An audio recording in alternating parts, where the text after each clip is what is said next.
My name is Enrique. This happened to me on the road while I was working almost 10 years ago. I was traveling the road north of Chihuahua in the winter season of the year.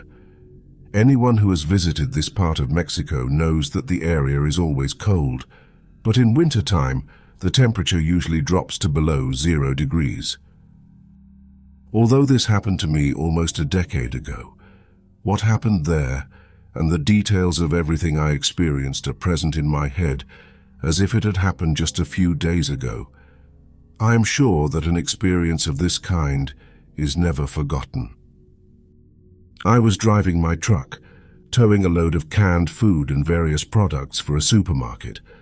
I had already been on the road for a few hours, and I was starting to feel tired. It was normal, as drivers we usually ignore the fatigue on the road, because time passes, or sometimes when we are on time. Sleeping for a while in the same trailer can make a difference, even if it is only 30 or 40 minutes of sleep. The road was frozen. The frosted road sunk the center of a hillside with trees and pines to open the way. Everything as far as the eye could see was white, brown, and green. The gray sky was the stage where gray clouds danced, loaded with water-made snow, which would fall at any moment. Truckers usually keep a close eye on the weather report, because first of all, it helps you to be prepared with an extra jacket in case the temperature drops. And secondly, the predisposition to know if you are going to travel on a snowy, frozen, dry, or wet road is important to stay efficient and arrive faster to the destination. It was about 4 o'clock in the afternoon, and I was more or less halfway to my destination when the sky began to roar loudly. Minutes later, snow began to fall from the sky.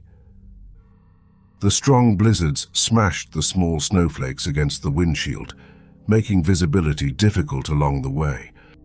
There was a moment when I was barely going 50 kilometers per hour, as the front window was totally clouded by the storm, and it was risky to continue at high speeds along the icy path of the northern winter mountain range. I came out of the small mountain range, and to my left was a cliff about 50 meters deep, which forced me to go even more cautiously than a few moments ago. The cliff was quite feared by those who commonly traveled through the area. In fact, it was not only feared, but on quite a few occasions, it was avoided. Some drivers often take an alternative route that surrounds the territorial depression of the area, and they did it with greater reason when the weather was not suitable for taking long trips. 50 meters below me, at the bottom of the ravine, you could see some cars that had the misfortune to fall into the void for exceeding the speed limit, for ignoring the signs, for being distracted by some other factor of the road, among other things. But the most superstitious mentioned that the real reason for the accidents, whose evidence was buried under some layers of snow, was a being that inhabited the mountains on those sides of the state, something that is not known exactly what it is, but that has been responsible for scaring dozens of carriers who travel the Dead Road. Dead Road was the name that this stretch of kilometer 47 was gradually gaining, not only because there was nothing for miles around, nor because of the corpses of cars that were vestiges of ancient tragedies, nor because of the low temperatures that could freeze dry the flora, and even the local fauna, if not for the strange and bizarre rumor that runs through it, that of a monster that haunts the place, pending whatever passes by, whether an animal or a person. The creature, as they say, moves at high speeds through the snowy terrain, galloping on all 4 limbs, sometimes using the top of the trees to move better and get faster to their prey. The appearance of this being is unknown. Some say it is similar to an unevolved primate, something like the missing link that some conspiracies speak of in books and codices. Others say it is more like an alien being, with spines on its spine and large, long, sharp claws that could easily slice through a solid sheet of metal. Personally, I did not believe that something like this could exist. I thought that the origin of these myths were common wild animals, and because of the distance of the territory from civilization, it had made the snowball effect, never better said, about a mysterious animal that traveled through the snowy mountains. Due to my skepticism, I did not make the usual detour that other truck drivers make. But that did not mean that I was less careful when traveling the trail, because the danger was real. For me, not that of a supernatural being never before studied by man, but that of some wild animal, for there was every reason to know this. 3 months ago, Ricardo's truck, a veteran of trailer roads, was found stranded exactly halfway through kilometer 47 in the snow and some fallen branches. There was a trail of blood that was made even more noticeable by the abundant frozen watery matter that covered the road, so the police authorities did not struggle to find the end of the reddish trail. There was Ricardo. One part of his body was lying on the ground, the other in the top of one of the trees hanging. It's hard to explain, but I'll try. It was learned that the police found the remains of the unfortunate man, but his skin was separated from the rest of what was his physical constitution. It was lying on the ground, soaked in his own blood.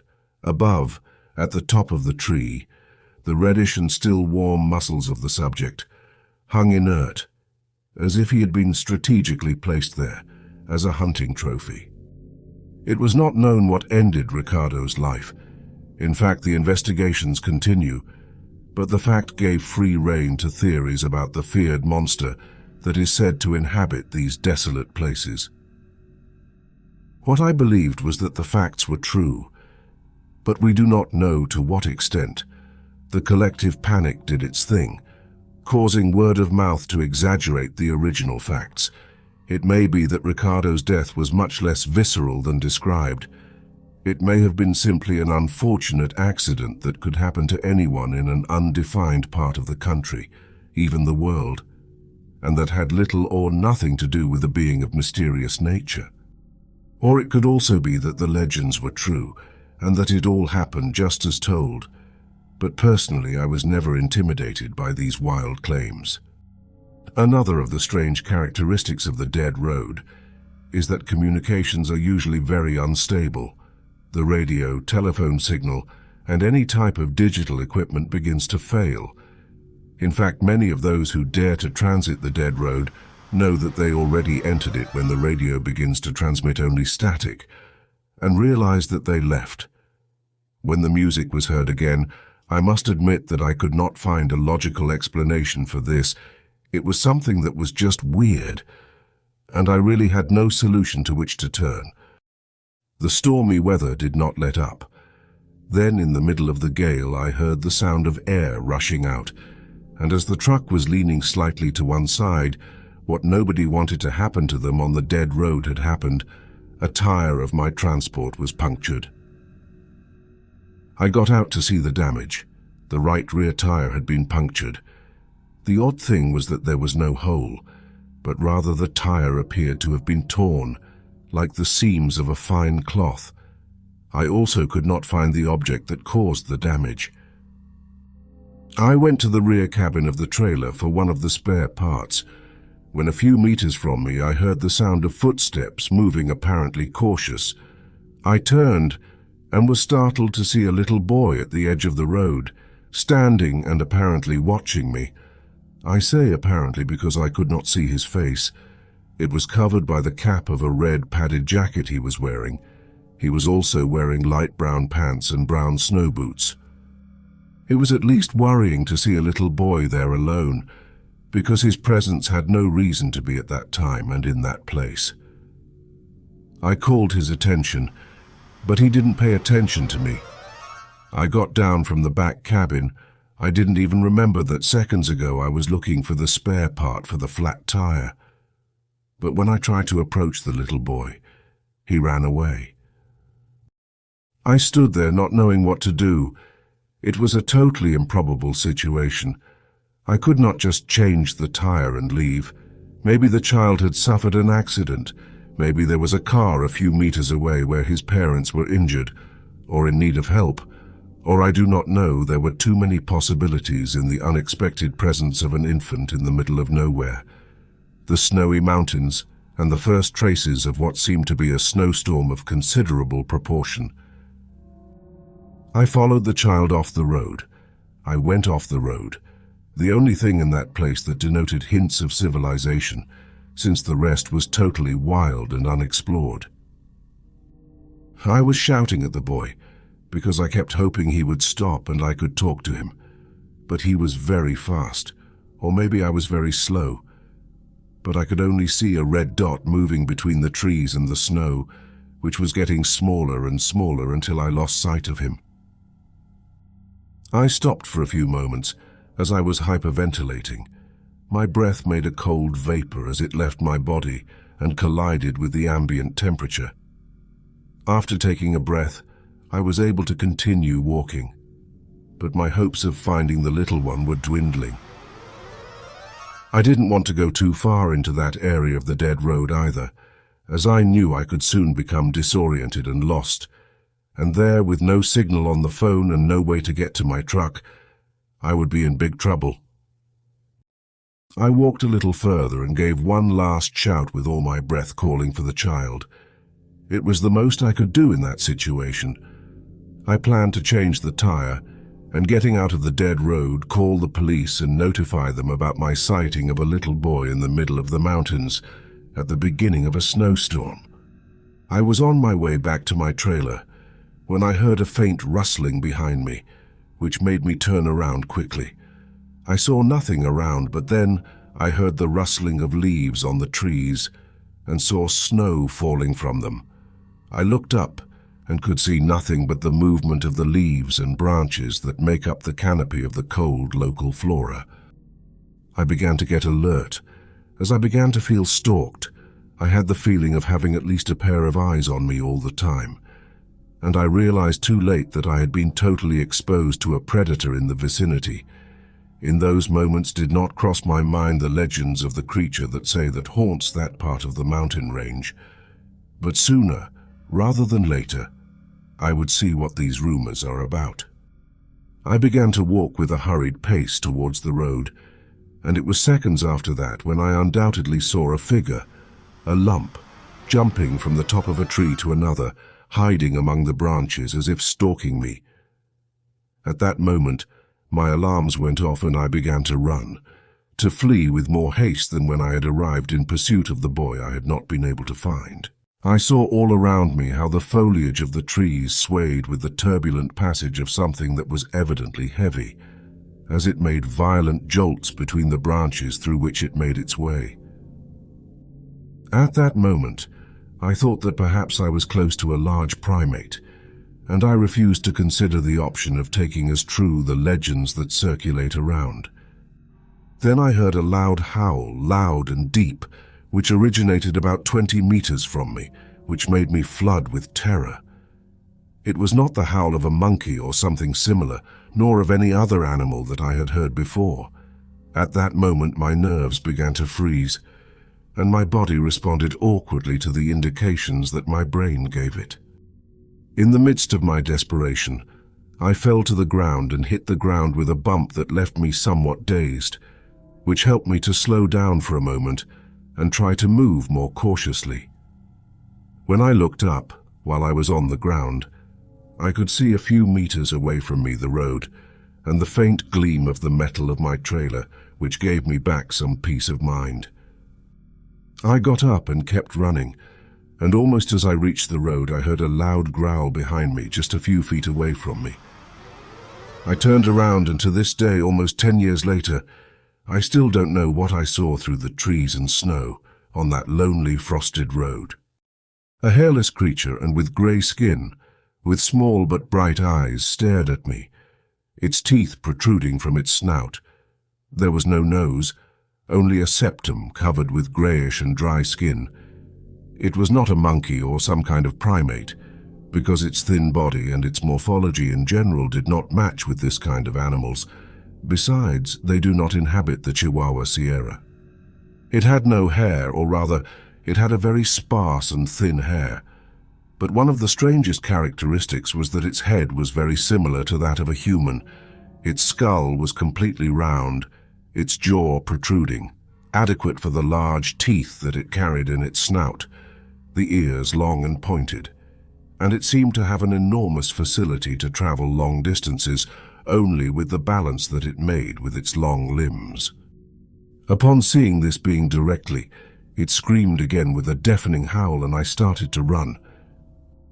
Seconds after continuing my escape, I could feel his footsteps approaching my back. Perhaps a detail that saved my life and allows me to tell this story today is that when I saw the boy on the other side of the road minutes ago, I completely forgot what I was doing before noticing his presence. I left the door of my trailer open, which allowed me to get directly into the cab and close the door. Otherwise, I would have stopped to look for the key, and the simple process of opening the access would have cost me vital seconds of time in that situation. As I got into my trailer and closed the door behind me, I heard the pounding of something against the door. The creature began to ram the truck, and it was rocking from side to side. It was very strange. Its weight did not correspond to such a great physical force. It was illogical that this animal could move a truck of tons of weight just by ramming it, but it was succeeding. In the middle of the blizzard, and while I was being besieged by the strange being, I saw a light approaching from my left, along the road. As this light became stronger, the insistence of the strange being began to be less. When the light was already too close, there was a grunt and the movement of the trailer ceased. A patrol car was on the road, heading north, as it had not reached its destination in time to take shelter from the freezing storm. I leaned out the window of my trailer and caught the policeman's attention. He soon saw me and pulled over. I asked him to take me to the nearest town, and he did. When I got into the back of the patrol car, I looked back, and the being was nowhere to be found. It was as if it had disappeared. Although the visibility of the surroundings was limited due to the storm, what I could see was a small red dot, which I am not sure if it is what I think it was, because it soon disappeared again.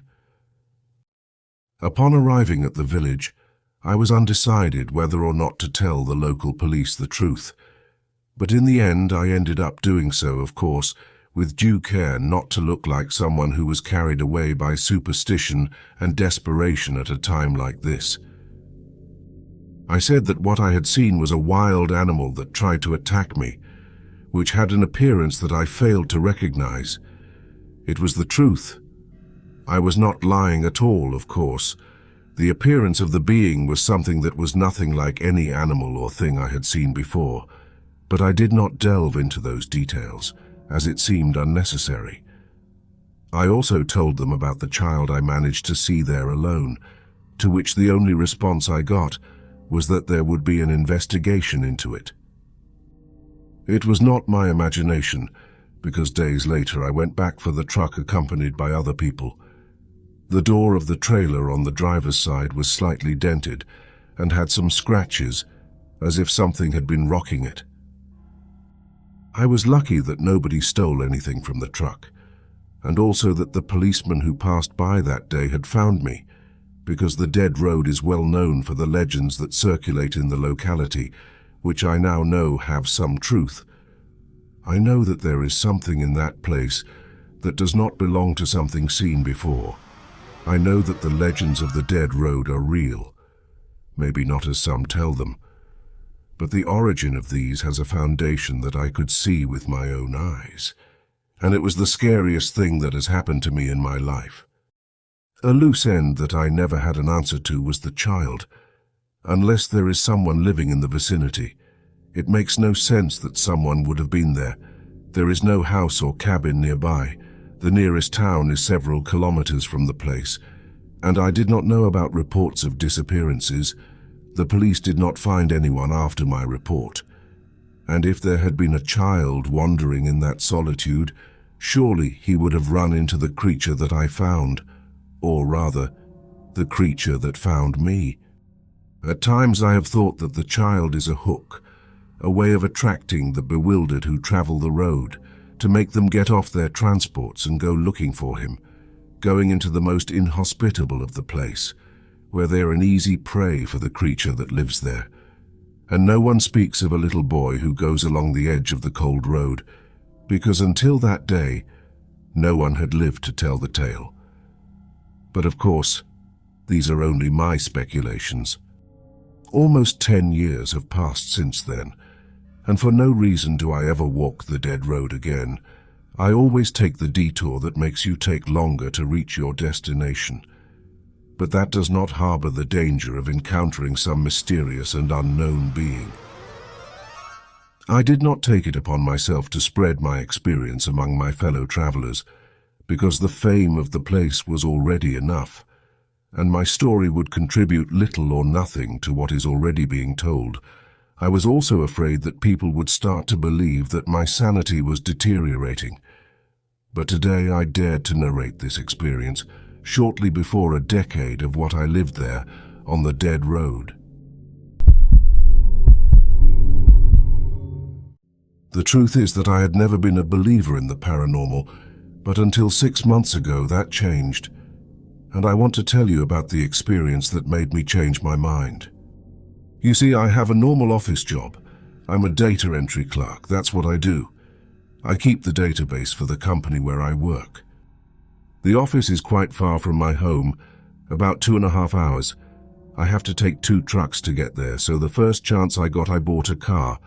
It was small, not luxurious, but it made my life easier. Now with a car, the trip only lasts an hour. I no longer had to worry about standing up in the truck for assaults or the rain. But since the first time I moved by car, I noticed something that surprised me. In a certain part of the highway, I felt a really noticeable cold. And it only happened in the morning. I passed by there at 6:30 when it was still dark. And every morning in that part of the road, I felt the temperature drop. It wasn't a long distance, maybe 100 meters. But the strange thing was that it was only in the morning, because in the afternoon I also passed that way, and I didn't feel any change in the temperature. But the temperature was not the only strange thing about that stretch.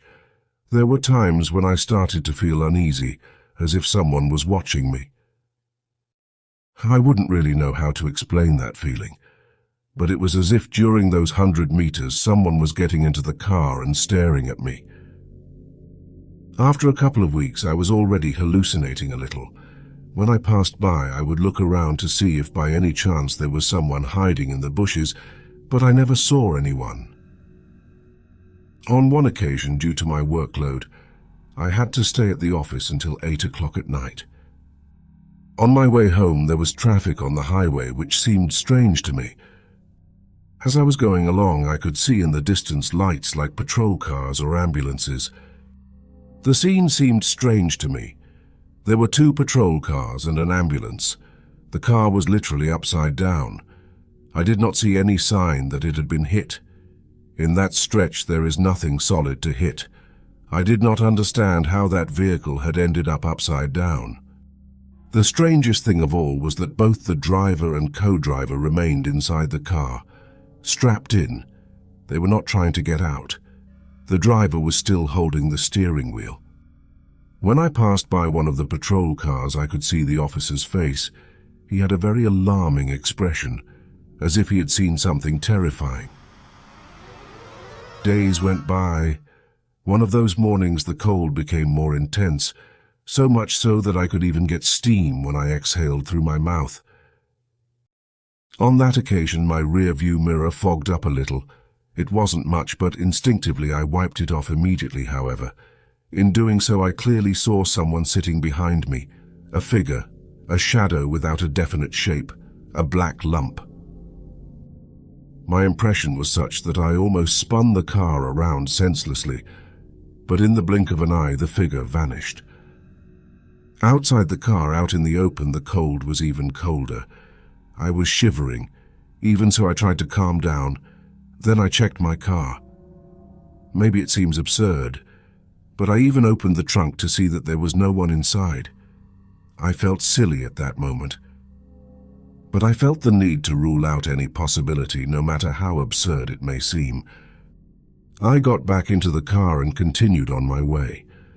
I couldn't stop watching the back seat until I got to work. When I got out of the car to enter the office, I turned to look at the car to make sure there was no one inside. I decided to mention it to a co-worker, the one at the desk in front of mine. He told me that he had been there and that he also knew about the cold. He told me to be very careful because he had seen something inside my car. Maybe whatever was in there wanted to do something to me. I told him that I didn't believe that I would have to have too much bad luck for whatever happened there to choose me among the hundreds or thousands of drivers that pass by this place every day. He didn't insist anymore. He just told me to be careful, that those kinds of things are not to be taken lightly, because they could become quite dangerous. I thought about changing my route. I even looked at Google Maps to see other options. There were a couple, but the trip would take longer, therefore I would have to get up earlier, not to mention the extra gas I was going to spend to go around. So I put that idea aside. By this point I had already become so fond of that stretch of the highway that every night before going to sleep, the only thing I could think about was that when I woke up and headed to work, I would have to go through those horrible 100 meters that would take forever. In the morning, when it was my turn to go through there, I tried to focus only on the road. I tried to ignore the cold I felt and pretended that I was not being watched. The next thing that happened to me is already crazy, really. Even I'm not clear what happened, so I won't try to explain it. I'll just tell it as I experienced it. I was on my way to work. It was a little earlier than usual. It was 6 o'clock when I went through that stretch. Out of nowhere, a person ran into me, and I threw her over. I slammed on the brakes, slowed down enough not to run over him or throw him, but I couldn't avoid the blow. I pulled over, not completely, but enough to avoid a collision. I got out running, and there was no one anywhere. I checked my car, and it did have the dent from the impact that I had seen and felt. Then I checked under the car, and there was a man. I spoke to him, but he didn't answer me. I helped him to get out and stand up. He looked hurt, but not seriously. He had scratches, but he was not bleeding. I kept asking him if he was okay, but he wouldn't answer me. I practically had to push him to get him into the car so I could take him to the hospital, because this person was not reacting to any stimulus. It was as if he was completely out of his mind. I called my boss to let him know what had happened, and then I hung up on him. I didn't even wait for his answer, because I had to drive fast to the nearest medical center. I thought that this person had hit his head very hard, and that's why he didn't answer me. Maybe he was stunned. Maybe he had broken his eardrums because of the impact. I don't know. I thought anything. He, without turning to look at me, only said one thing. "I want to go home. I'm lost." His voice was dry and empty, emotionless, totally lacking any kind of expressiveness. I didn't think much of it until I turned around to try to talk to him one more time and realized that I was alone in the vehicle. There was no one sitting in the other seat. I had run over a ghost. That ghost had been sitting in my car next to me, and I hadn't noticed it. It was very shocking to me. I drove the rest of the highway pretending none of that had happened, and as soon as I saw an OXO, I pulled into their parking lots. I turned off the car and stayed in complete silence, trying to assimilate what had just happened. I was there for about an hour or so, until an OXO worker came up to me and knocked on the window. I turned around and rolled down the glass. The guy kindly told me that if I or the other guy wasn't going to buy anything, to please move out of the parking lot. I asked him which other one. The boy looked out, trying to see the passenger seat. When he realized that I was alone, he told me that he was sure that during all that time he had seen someone sitting there. I apologized to the worker, started my car, and with nothing else to do, went to work. When it was time to leave, I checked again, and indeed, the dent from the impact was still there. It was not a hallucination. I drove home. On the way, I couldn't help but remember the vehicle that had flipped over on that stretch a few days before. Maybe the reason for the rollover had been the same one that almost made me leave the highway. I think they were going at a high speed. They saw that someone was in their way, and when they tried to avoid him, they lost control of the vehicle and ended up upside down. Honestly, I have no idea what is going on in those few 100 meters. There must be something holding the spirits of those who pass away there. The whole paranormal subject is way beyond my comprehension, so I can't really offer a satisfactory conclusion to my experience.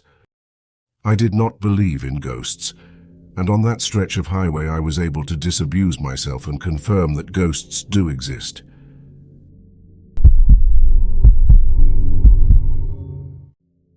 I was only 18 years old when what I will tell you below happened to me. It is a true story, which made me learn that even the dead often need to be listened to and respected by all of us. Even though I was very young, I was always a kind and empathetic person thanks to my parents, who raised me very well. My name is Mauricio Herrera, and I remember that they had just published job vacancies in one of the factories near my town. It was mid-September. Not even a month had passed since I had left high school, but since I did not want to continue studying, because I felt that school was not my thing, I always got bad grades even though I tried hard to improve, so the best thing for me at that time was to look for a job. And like every year, the cane sugar factory did a massive recruitment in my small town. I was not the only one. There were more classmates from the same school I went to who also applied for the different vacancies offered by the factory. A good thing about that place was that it had transportation for personnel, and we didn't have to worry about paying fares.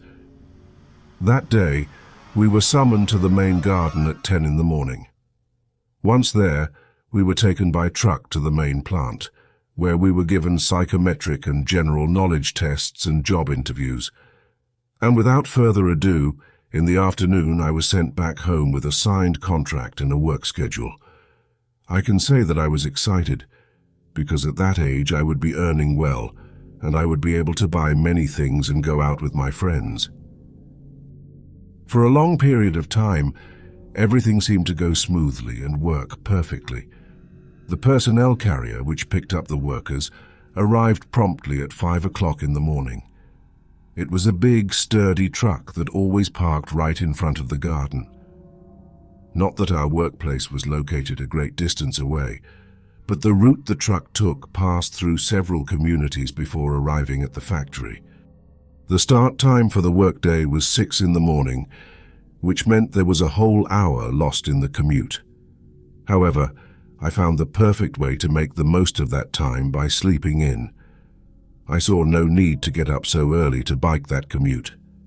After all, I had the comfort and peace of mind of resting during my time in the truck. One of my work days, when it was lunchtime, my colleagues in the area invited me to sit with them. Within that area, I was the new one. The others had already been there for several years. They were good people. They patiently taught me about the job. I liked them very much, and that made me happy because sometimes when you get to a new job, you run into people who are rude or mean to you, so I was lucky. But that day, at lunch, between talks, laughter, and questions, a topic that never fails to come up in any conversation came up: paranormal stories. According to what I was told, there was a legend circulating in that place that practically everyone believed to be true. It was about the sad fate of the security guard who lost his life on his way home from work. This young man lived in the same town as I did, and one particular day, several years ago, he had his shift scheduled to start at 6 in the morning. However, due to a series of misfortunes, he was unable to catch the shuttle bus he used to ride. With no other alternative, he decided to set out on foot. He estimated that it would take him approximately 45 minutes to arrive, and he was determined not to be late as he did not like lateness. With determination, he picked up the pace, but he could never have imagined that this would be his last journey to work. Shortly afterwards, the tragic news was made public. Young man killed when he was run over by a trailer. According to the newspaper that covered the incident, the deceased was named Felipe, a young man who was on his way to work and was the victim of a terrible accident when a trailer lost control of its brakes in the middle of the dark early morning, triggering a fatal sequence of events. According to my colleagues, from that day on, street lighting was put up on the road, although not along the entire stretch, which did not make the road any safer. But after a few months, several people from the town who went out at dawn in their cars for various reasons saw a young man wearing a factory uniform walking at full speed along the lonely road. And, as was customary in the region, some drivers stopped next to him to give him a ride to work, which was normal at the time, thanks to the kindness and trust of the townspeople. But before they could even tell him to get into the vehicle, when they tried to look for his face, they were met with a horrifying surprise. That young man was completely disfigured. His features were not even distinguishable, and when they looked closely, it seemed as if he was floating in the air. Immediately, people would start their vehicles and flee at full speed. On several occasions, this happened to several people. For that reason, on that stretch of road, almost nobody wanted to pick up people to give them a ride. At least not when it was at night or early in the morning. But not only motorists were the only ones who saw it, because the workers themselves, when they were on the truck going to the factory and had to pass in the dark, had seen it, and immediately told the driver that one of their colleagues was walking, to which he stopped, but never picked up anyone. With time, modernity arrived, and almost everyone had a cell phone, which made it possible that at some point someone could capture on video what everyone would later nickname the disfigured of the road. After they told me all this, I thought they just wanted to scare me. But when I wanted to ask them more questions, Diego, a colleague, took out his cell phone and told me to see it with my own eyes. Somewhat incredulous, I took it and started to look at it. The video started inside one of the factory's trucks. Obviously, the one inside was Diego himself. It sounded as if he was joking with his colleagues that maybe the disfigured of the road would appear. Some of them laughed, but one of them said not to even joke about it. It was also raining, and according to other people talking in the background, they said that the truck was not moving forward as it normally would because of the heavy rain and because the night was quite dark, added to a radio program that could be heard with static, one of those that broadcast the news in the early hours of the morning, all of which made the video really creepy. But after a few moments, we began to hear some workers shouting that there was the young Felipe, who was the disfigured entity. Then my partner Diego, who was filming, went to one of the windows of the truck and tried to focus on what looked like a person who was walking quite fast, but without touching the ground. When they reached a curve, they could see how that person went off the road, getting lost in the bush, but not before turning to look at the truck, giving everyone the shock of their lives when they saw that the being was completely disfigured, and that was when the video abruptly ended. The truth is that it did scare me a little, especially because none of my classmates looked at me with the intention of making fun of me. On the contrary, they were all very serious and quiet. Diego took his cell phone and told me never to walk on that road at night or at dawn, at least not walking or alone.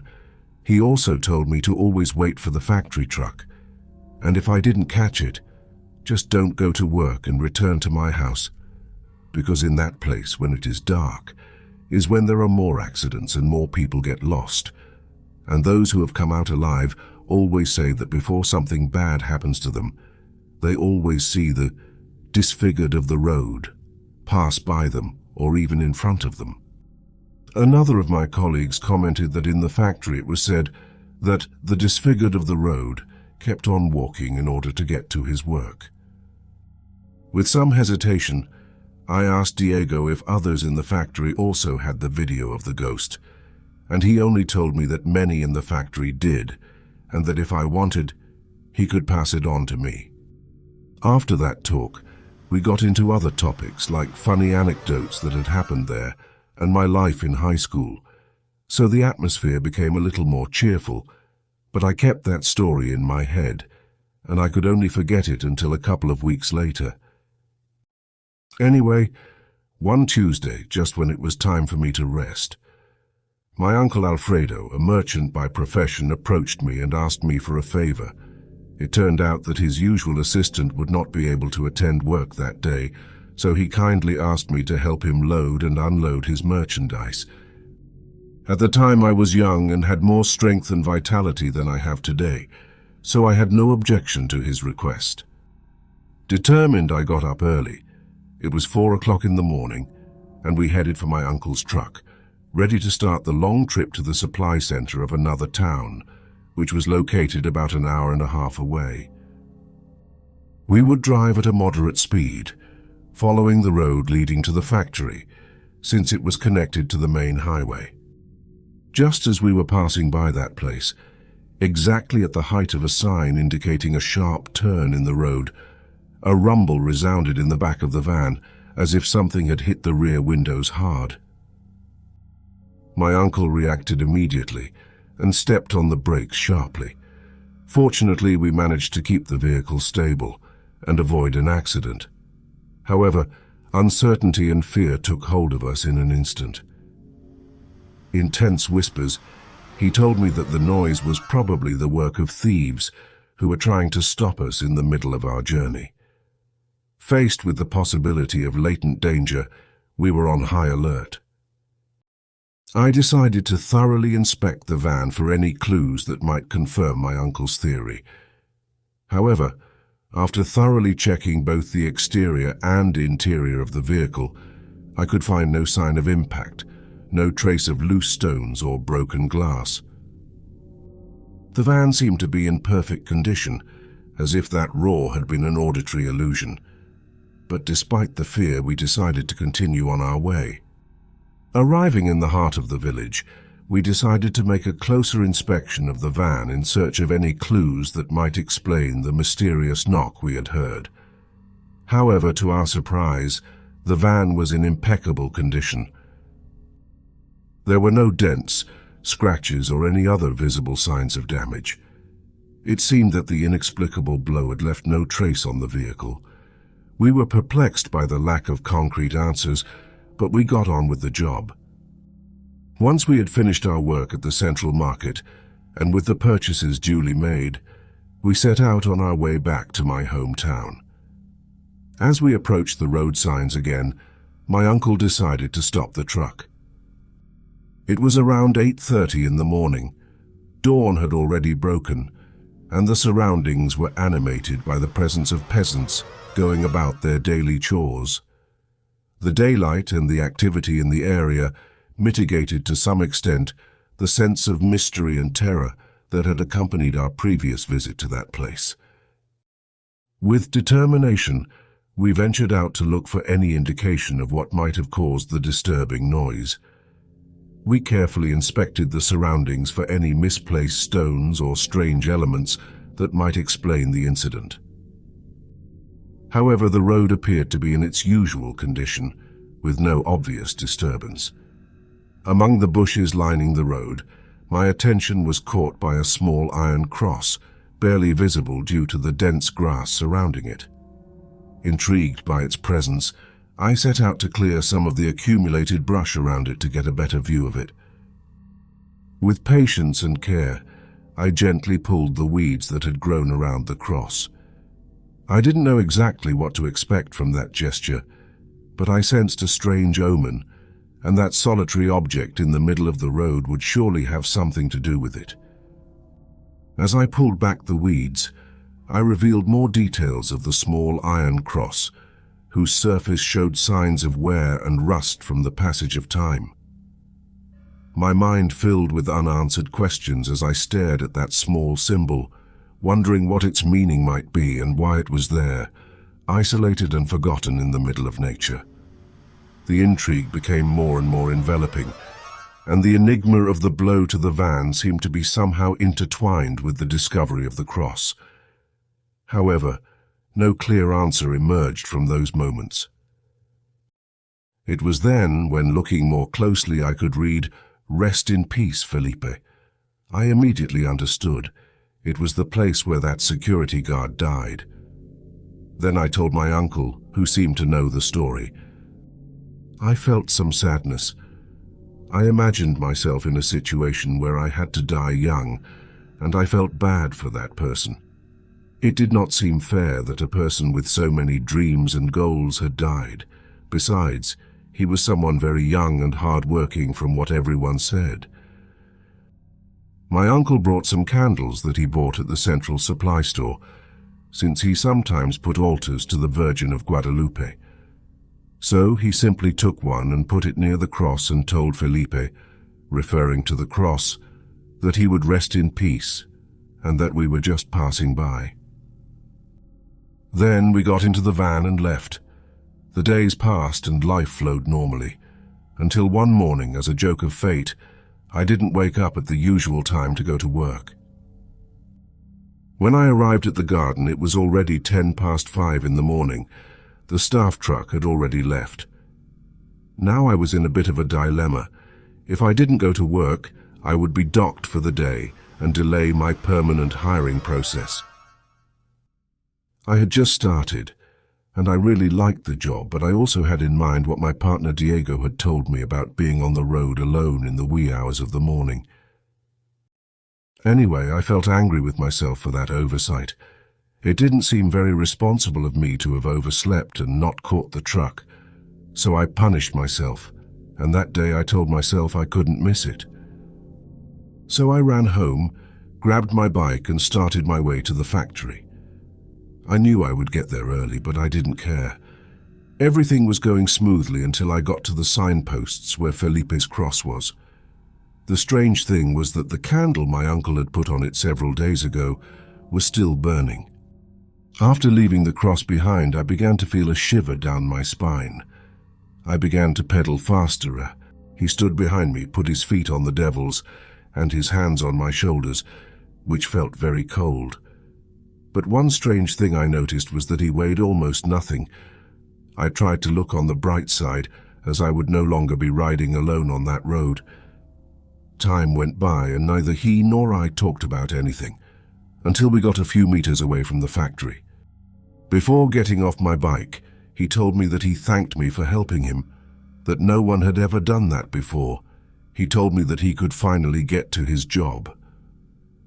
Then he got off the bike, and without looking at me, went straight to the entrance booth. I stood outside waiting for him to give the time of entry. I could only see that the guards on duty turned pale and did nothing when that young man entered the factory. But when I was already inside, they looked scared and ran to the street full of terror.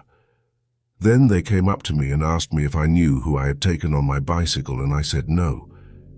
They told me that it was the disfigured man from the road, and that when he crossed the factory gate, he disappeared after a few meters. They told me that it was the disfigured man from the road, and that when he crossed the factory gate, he disappeared after a few meters. I was totally petrified. I did not understand what had happened, or why it had happened to me. In the end, I thought that if it was true what the guards were saying, I was very happy to have helped that spirit to achieve what he had wanted for many years. Everyone in the factory was talking about the event and asking me what had happened. I was puzzled. I did not know what to tell them. Many of them congratulated me for being brave and letting a dead man ride my bike, and even worse, for riding my bike to work. The next day I got up earlier so I wouldn't miss the truck again. I sat by a window and was looking out. Just as we passed Felipe's cross, I could see him standing there in the dark, only illuminated by the light of a candle. But he did have a face. He looked happy with his hand waving in the air. It was as if he was saying goodbye to me as he faded into the darkness. After that incident, no one ever saw him again. But yes, we all remembered him with much respect and admiration, because apparently he had always been very hard-working and punctual, and for those reasons he was not with us now. but somehow I was able to help him accomplish his task, and I feel at ease because of that. Many years have passed since that anecdote, and the funniest thing is that I'm still working in the same factory. And after so long, I've managed to keep and make many new friends. I have never regretted joining this job.